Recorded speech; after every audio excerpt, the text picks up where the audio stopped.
नमस्कार बच्चों, आप देख रहे हो आपका अपना चैनल पढ़ाई इतनी इजी क्यों। आज की क्लास में हम कक्षा 9 के अध्याय 1 की प्रश्नावली 1.4 को स्टार्ट कर रहे हैं। चलिए देखते हैं पहले क्वेश्चन में क्या है। बताइए नीचे दी गई संख्याओं में कौन परिमेय है और कौन अपरिमेय है। यानी ये कुछ संख्याएं दे रखी है, इनमें बताना है कि कौन सी तो परिमेय संख्या है और कौन सी अपरिमेय संख्या है। चलिए देखते हैं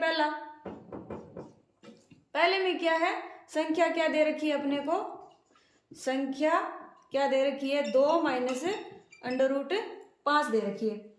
अब यहां पर देखो दो संख्याएं हैं इस संख्या में और बीच में साइन किसका है, माइनस का, यानी पहली संख्या में से दूसरी संख्या को घटाया गया है। यहां दो क्या है, दो एक परिमेय संख्या है, दो क्या है एक परिमेय संख्या है। और क्या जानते हैं हमें, √5 एक अपरिमेय संख्या है। यानी दो तो क्या है परिमेय संख्या और √5 क्या है एक अपरिमेय संख्या। हम क्या जानते हैं कि परिमेय संख्या और अपरिमेय संख्या को आपस में अगर घटाया जाता है तो अपने को संख्या क्या प्राप्त होती है, अपरिमेय संख्या प्राप्त होती है। हम जानते हैं कि यदि परिमेय और अपरिमेय संख्याओं को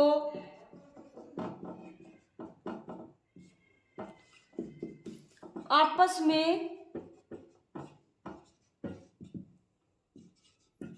घटाया जाता है तो हमें अपरिमेय संख्या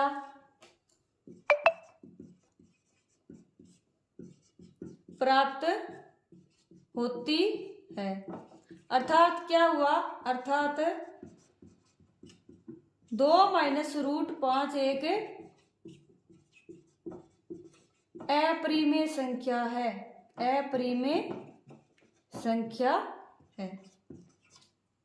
ठीक है, तो पहले क्या आ गई, ये 2 माइनस √5 क्या आ गई, अपरिमेय संख्या आ गई, अपरिमेय संख्या। परिमेय संख्या में से अपरिमेय संख्या को माइनस किया जाता है तो क्या आता है, अपरिमेय संख्या ही आती है। ठीक है, अगला क्या अपना सेकंड नंबर, संख्या कौन सी दे रखी है, संख्या बराबर क्या है 3 प्लस में √23 और माइनस √23। सबसे पहले क्या करो, ब्रैकेट को खोल दो यहां से, 3 प्लस में √23 माइनस √23। ठीक है, अब देखो √23 में से √23 को माइनस करेंगे क्या आएगा, 0 आएगा। यानी 3 प्लस में 0 बराबर 3। यहां 3 एक क्या है, एक परिमेय संख्या है और ये 3 है किसके बराबर, इस पूरी संख्या के बराबर है। यानी इसी संख्या को सोल्व किया है तभी अपना क्या है 3 आया। ठीक है, अर्थात 3 प्लस √23 माइनस √23 एक परिमेय संख्या है। यानी ये भी क्या आ गई अपनी एक परिमेय संख्या आ गई। ऊपर वाली तो अपरिमेय आई थी और ये अपनी क्या आ गई, परिमेय संख्या। ठीक है, तीसरा सवाल क्या है अपना, 2 √7 बटे 7 √7।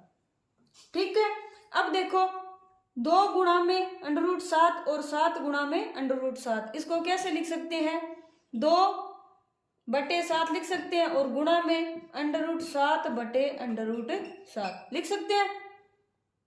अलग अलग गुणनखंडों के रूप में हमने इसको लिख दिया। अब √7 में √7 का भाग देंगे, क्या आएगा? 2/7 गुणा में 1 आएगा, ठीक है। और 1 से गुणा करेंगे 2/7 को, क्या आएगा? 2/7 ही आएगा।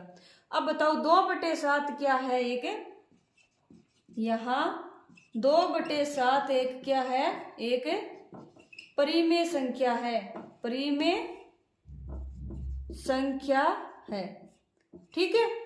अगर 2/7 एक परिमेय संख्या है तो 2√7/7√7 भी क्या होगी? परिमेय संख्या होगी। अतः यानी ये और ये है तो दोनों ही बराबर ही, ठीक है। अतः 2√7/7√7 एक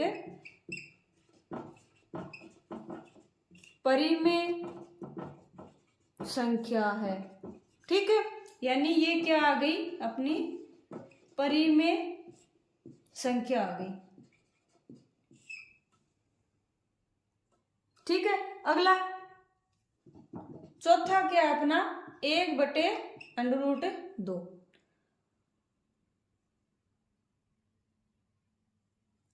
ऊपर वाली क्या है? परिमेय, और नीचे वाली क्या है? अपरिमेय। अगर हमें परिमेय और अपरिमेय संख्या को आपस में डिवाइड करना पड़े तो क्या आएगा? हमेशा ही अपरिमेय संख्या आती है, ठीक है। और इसको एक तरह से और भी कर सकते हैं, यानी 1/√2 के अंश और हर में √2 से क्या कर देंगे? गुणा कर देंगे, गुणा करने पर, ठीक है। यानी इसका क्या कर देंगे? हम परिमेयीकरण कर देंगे, यानी नीचे जो अपरिमेय संख्या आती है उसका क्या कर देंगे? हम परिमेय संख्या में बदल देंगे। यानी 1/√2 के अंश और हर में √2 से क्या कर दिया? गुणा कर दिया। तो कितना आया? √2 को 1 से गुणा करें कितना आएगा? √2, और √2 को √2 से गुणा करें कितना आएगा? 2 आएगा। अब देखो परिमेय अपरिमेय संख्या और परिमेय संख्या को आपस में डिवाइड किया जाता है तो हमेशा ही क्या आता है? एक अपरिमेय संख्या आती है। यहाँ √2 एक अपरिमेय संख्या है, अपरिमेय संख्या है, तथा 2 एक परिमेय संख्या है। हम जानते हैं कि यदि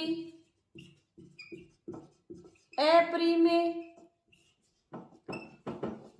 संख्या में परिमेय संख्या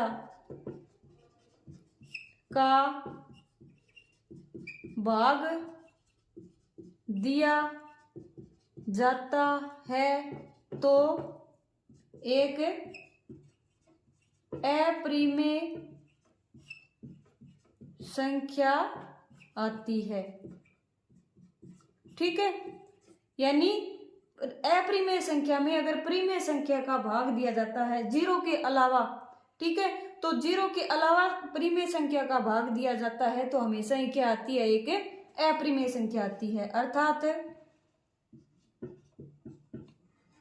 √2/2 या 1/√2 एक अपरिमेय संख्या है, ठीक है। यानी 1/√2 क्या आ गई? अपरिमेय संख्या आ गई, अपरिमेय संख्या। पांचवा क्या है अपना? 2π, ठीक है। यहाँ 2 क्या है? एक परिमेय संख्या, और पाई क्या है? एक अपरिमेय संख्या होती है। यहाँ 2 एक परिमेय संख्या है तथा पाई एक अपरिमेय संख्या है। लेकिन हम जानते क्या है? परिमेय संख्या और अपरिमेय संख्या का गुणनफल हमेशा क्या आता है? अपरिमेय ही आता है। हम जानते हैं कि परिमेय संख्या गुणा अपरिमेय संख्या बराबर क्या आएगा? अपरिमेय संख्या ही आएगी। ठीक है, अर्थात 2 पाई एक अपरिमेय संख्या है, यानी 2 पाई क्या आ गई? अपरिमेय संख्या आ गई। आया समझ में? अगला देखते हैं क्या उसमें। दूसरा क्वेश्चन, निम्न व्यंजकों में से प्रत्येक व्यंजक को सरल कीजिए। व्यंजक दे रखे, इनको क्या करना है अपने को? सरल। चलिए पहला देखते हैं, 3 प्लस √3 और 2 प्लस में √2। यह क्या दे रखा है? एक तो परिमेय संख्या है और एक अपरिमेय संख्या, और एक परिमेय संख्या और एक अपरिमेय संख्या। इनका क्या करना है अपने को? गुणनफल कर। यह क्या दे रखा है? 2 संख्याओं का योग, और यहाँ पर भी 2 संख्याओं का योग दे रखा है, और इनको क्या करना है अपने को? सरल करना है। यानी अलग अलग ब्रैकेट लगा रखे हैं, तो इनको क्या करेंगे? ब्रैकेट अलग अलग ब्रैकेट हो तो उनको खोलेंगे तो क्या होगा? गुणा के रूप में खुलेंगे। ठीक है, अब यहाँ ये किस फॉर्म में है?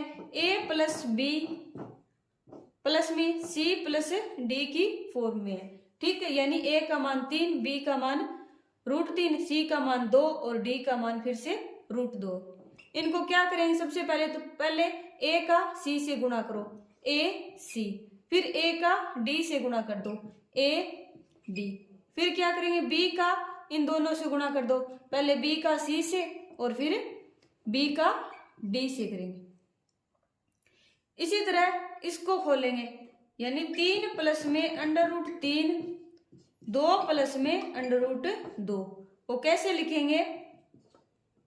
पहले तो 3 का गुणा करो 2 से, 3 गुणा में 2, फिर 3 का गुणा करो √2 से, 3 गुणा में √2, फिर क्या करेंगे? √3 का गुणा इन दोनों से करेंगे, यानी पहले 2 से गुणा होगा फिर √2 से, यानी √3 गुणा में 2 और प्लस में √3 गुणा में √2 आ जाएगा। 3 गुणा 2, 3 2 6, और 3 गुणा √2 क्या आएगा? 3√2, प्लस में √3 गुणा 2 क्या आ जाएगा? पहले परिमेय संख्या लिखते हैं और फिर अपरिमेय संख्या लिखते हैं। ठीक है, अब √3 गुणा √2, यानी 3 और 2 का वर्गमूल का क्या करना है? गुणा करना है, यानी 3 और 2 का क्या हो जाएगा? गुणा हो जाएगा, और ऊपर क्या आ जाएगा? वर्गमूल का निशान आ जाएगा। अब देखो कोई संख्या जुड़ रही है क्या? यानी 6 अपरिमेय संख्या है, और इसमें 3√2, इसमें 2√3। अगर ये √2 होता है यहाँ पर तो इसमें क्या हो जाता? 8 हो जाता। यानी अलग अलग अपरिमेय संख्या और परिमेय संख्याओं का गुणनफल अपना वो प्राप्त हो गया। यानी इसको इतने तक ही हम सरल कर सकते हैं। सेकंड क्या है? 3 प्लस में √3 और 3 माइनस √3। अब देखो यहाँ पर 3 प्लस √3 और 3 माइनस √3, यानी साइन क्या हुआ है? यहाँ पर सिर्फ साइन का ही चेंज आया है, और a और b का मान है वो सेम है दोनों पे। हम जानते हैं कि a प्लस b और a माइनस b, इसका क्या फॉर्मूला होता है? a square minus b square होता है। ठीक है, अब a का मान 3 है और b का मान √3, यानी एक बार तो ये प्लस में आ गया, एक बार ये माइनस में आ गया। तो मान रखने पर यानी a और b का मान रखने पर a बराबर तो है 3 और b बराबर है √3। क्या आएगा? 3 प्लस में √3 और 3 minus √3, a square minus b square, a square यानी 3 का स्क्वायर 3 का स्क्वायर माइनस बी क्या है अपना √3 और इसका क्या आ जाएगा स्क्वायर आ जाएगा। 3 का स्क्वायर कितना आएगा 9 और √3 का स्क्वायर √3 गुणा √3 और √3 गुणा √3 कितना होता है 9 और 9 √3 गुणा √3 कितना होता है 3। 9 में से 3 को माइनस किए कितना आया 6 आया, यानी इसका वैल्यू है वो 6 आ गई। ठीक है।